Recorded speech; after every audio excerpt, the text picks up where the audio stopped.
Tiffany, I want to thank you for coming here and being a part of this. Oh. You know, I talked with Chuck, the producer, the director, Yes. everything of Eastbound Traffic Yes. is the name of it. And you're one of the top stars in it.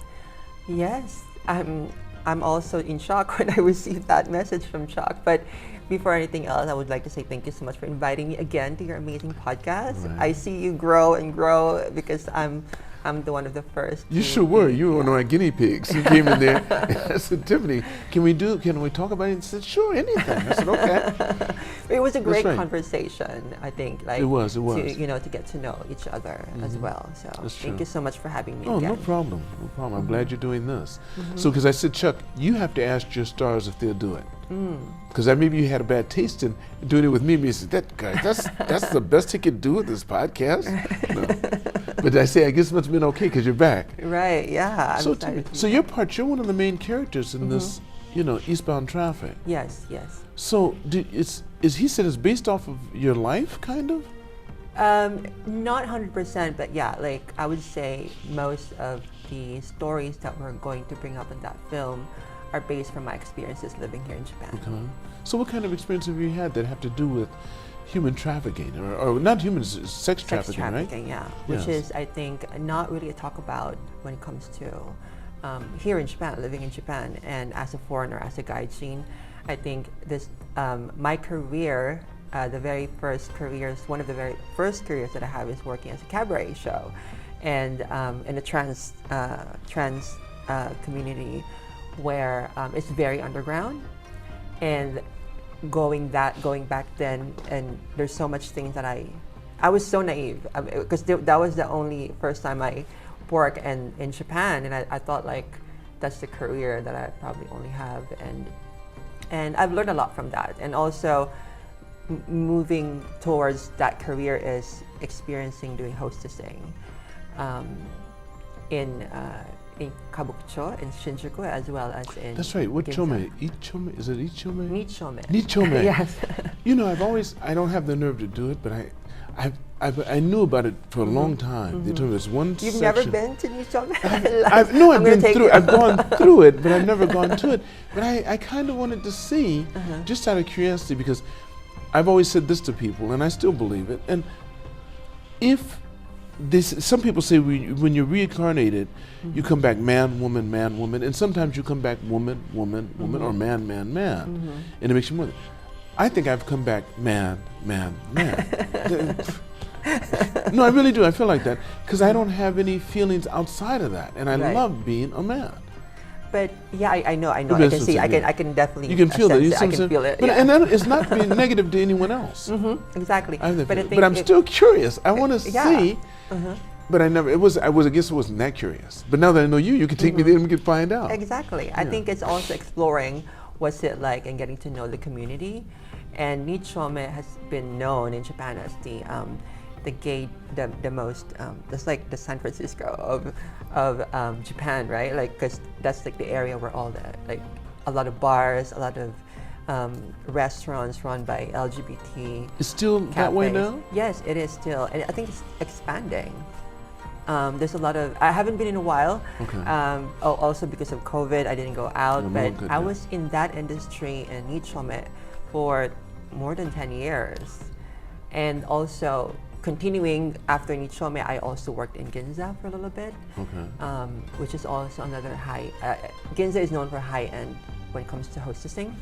And I've also had I had a privileged experience that, and also so much things I've seen in that career that I had. Yeah. There's something that you can talk about. Tell me. I don't want you to ruin the movie, but tell me some of the stuff. Yes, of course. I don't want to spoil the movie as well. Right. But yeah, like I don't know if you've been to like hostessing. Have you been to any hostess bars? Okay, my experience with hostess bars, 2 times. Say that in Ginza, the hostesses in Ginza, they really take care of themselves really well. Starts from like their hair before they go to work, the makeup and the clothes that they wear. It has to be like from a brand shop, or if they wear a kimono, it has to be like dressed up by a kimono stylist. So everything is money, right? Everything is expensive from that. And then they go to the club, they go to our bar, and they present themselves. And all these girls are trained before they become really regular in the, because it's how would you say it? Like, I've been fascinated to know about the geisha community too, because I haven't really seen it, but I think from what I've known, geisha also is, there's similarities between hostessing and geishas. And I think with what you said, like when you go to a place like that, they really know how to make you feel comfortable, make you feel like good, make sure like you always feel like motivated, and you know, like you feel good after leaving the place. And you also at the same time, like they're flirting with you, they're like making you drinks, you know. And after leaving that hostessing, I thought, because I'm a certified life coach now, living that and having my own therapist, I realized all these men that are coming to the hostess bars, Japanese men, they're kind of like, we're the therapists for them, because they share, once they, you know, like Japanese men, like once they're comfortable, not just men, I mean women in general, like Japanese, when they start drinking, they feel comfortable, they share stories with you, they chat, they, you know, like they share their family, whatever. But so I felt like that time, like I always talk to them and I always feel like they're sharing everything and they trust you, and it's like a relationship. That's why they always come back for more, because they know that they can talk to me and they can have these conversations. But I didn't know, because I didn't have any therapist before, that I thought like, you know, I was just doing my job, you know, like being there. Of course I get paid high, I get paid like good money, but thinking about going back then, there's so much things that I've seen, so much things that I've heard, so much energies, like negative energies I received, that I didn't even work on healing myself. Yeah. If you know what I'm trying to say. Yes. Because coming from them, you mean the people you talk, because you were like a therapist. Mm-hmm. That's why their therapists have one of the highest suicide rates. Because someone's going to say something to you that's going to touch, and you're going to go, "Oh, I didn't need to hear that." So that's okay. Yeah. How did he know, or whatever? You know, it's going to be something like that. That's what I think about this podcast. It's therapeutic for me, but I've been through things like this before, so I'm very observant of people, and I like them. I know how far to go. I know how far, because I've been with people in seminars where you have a facilitator. If he's not trained well and he gets you to pull skeletons out your closet, does he know how to put them back? And do you ever do that in front of other people? You really have to know what, you know. That's right. What, and like we said, like I have my own podcast show, so I love this. Because you do. It's called Tiffany. It's called Breakfast with Tiffany Show. Right. Breakfast with Tiffany Show. So not just to get to meet amazing people, which is also some of them are becoming friends and new relationships. And also really like gives me, you know, not just learning from them, but also, you know, it's like what you said, it's very therapeutic, and listening to them. And like again, you have to know which points you have to ask them, because otherwise, like if you don't put it back, but I'm a coach, so I know how to ask questions, runs the right timing and all that. So yeah, if you don't know, if you're not like, if you don't really know, I think that can be really, can be in trouble. You can make it worse. You can make them worse than they were before they saw you. So this movie, when you're doing it, have you ever done a movie before?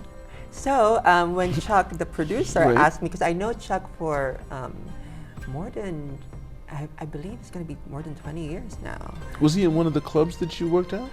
No, but I met him through one of the, I did hosted a lot of events in Roppongi, in you know, in the nightlife industry. And that's how I met Chuck, because he's also active in the community, like, you know, like modeling and acting and everything, like entertainment. So that's how I got to know him. And then, when was that, like 5, 6, 7 years ago, and he just came into me. And we've known each other well, like we hang out, and then he was just like, "Tiffany, I'm going to have this film, and I want to have, if you can share your stories, if you're going to be comfortable with that." I'm like, "What is this about?" And then we talked. He kind of explained what the film is about. And back then, I wasn't even, I was still in my journey of transformation. So. What do you mean? So how far were you? I just quit drinking, everything was just new. My career from nightlife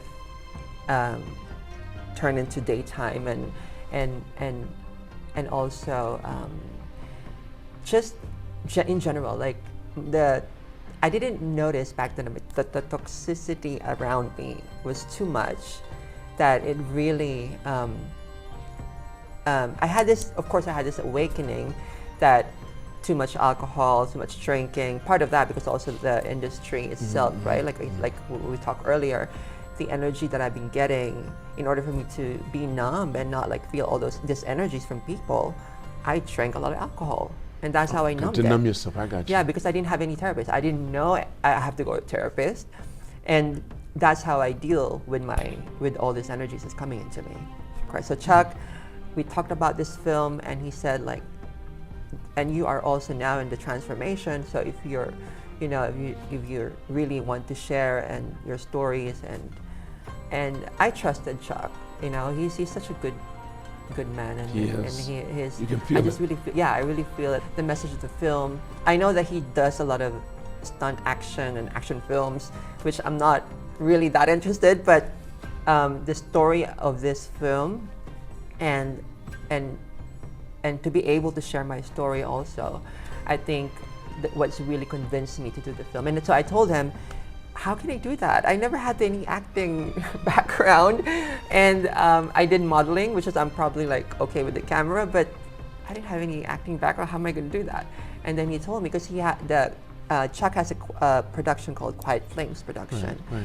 And he does theater arts, the sword, the katana, like all this, like different programs in the production. So I thought so he said like, you have to be trained. So this film is not going to be released soon. You'll have time. So we'll put you on training for acting, and then once you're ready, I think that's the time that we're going to start filming. That's good. That is. And good. I've been doing it for. Oh, you've been training? I've been training for like 3 years now for acting, and I've had a. Wait, he talked to you 3 years ago? Yeah, he talked to me like. You've been way back.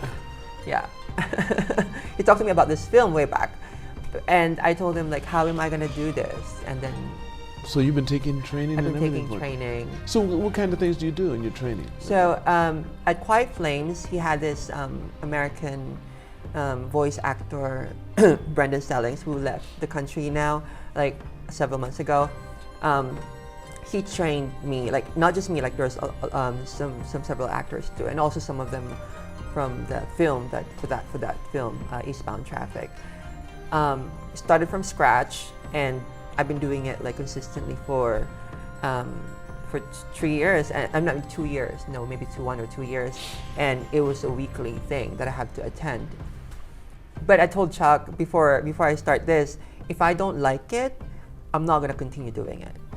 Surprisingly, when I attend the first few classes, I was like, what is this? You get to do like, this. Yeah, I'm like, wow, like I get to boost my confidence just by learning all this, like activities and practice, and that's it. Like I started doing it, and after that, like I trained from different acting coaches, and now I'm taking from a Japanese former actor who is also training me now, to sharing all like this strategies in Japanese, like back then how they do it. So it's been a learning process, but I really loved it. I had no ideas. I'm thinking you guys, he's just putting it together now. And he says, now I'm ready, and I've got the people, and I've asked Tiffany, he's planned this from way back. Yes, he did plan it way back. Which is, I think it's good, because I don't think I'll be ready if he said like, we're gonna film in like months, and right, I'll be like, wait, like how can I do this? So I think now this year we're really starting to film this film. So I think I'm more comfortable, and I think I'm gonna be, and I think I'm more immersed in the character. Right. Mm-hmm. And your character again, what's your part you're playing? So I'm playing the part of, Angel, the name of the character. She's a transgender woman who works in this club bar in I'm not sure where the scene's going to be, somewhere in Japan. Okay. And she's the one running the show, like running everything. like the mom, basically the mama. Wait, song. are you the trafficker? Not the trafficker. I'm the mama song. Okay, right. I'm not the trafficker. I'm the mama song. So and it's really good to have that as a character because I've worked with mama sang and So hostesses. you know exactly, yeah. So I know exactly how they went through. I've learned from the mama sang, from Ginza, from Shinjuku, all the mama sangs that I got connected with and learned from their stories. I applied it to this character. I can apply this to this character named Angel. Yeah. That's good. That is so good. So you said it's going to come out actually next year, right? I believe so, next year. So we're going to start filming this year. And it was supposed to be like last year, but like COVID and everything. That's true. Yeah, we It knocked couldn't everything do out, that. yeah. Which is also good because we were, there's more time for us to like, like do my training for acting. Do you have any action parts? Are you going to be doing any fighting in it? I don't know actually. But have I'm you been not training sure. to fight too? We were doing the reading, the script reading. Okay. We've been doing it for several times, but I'm not really sure if I'm going to do a stunt for action. Okay.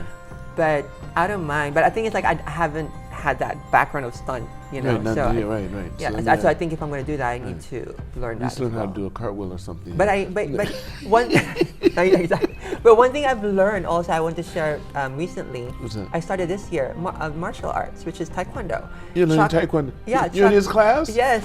So Chuck teaching me now Taekwondo. He might be secretly teaching you that so you can use it in the film. Maybe. Right. Yeah, maybe. But yeah, like I've been loving it too because I used to be trained.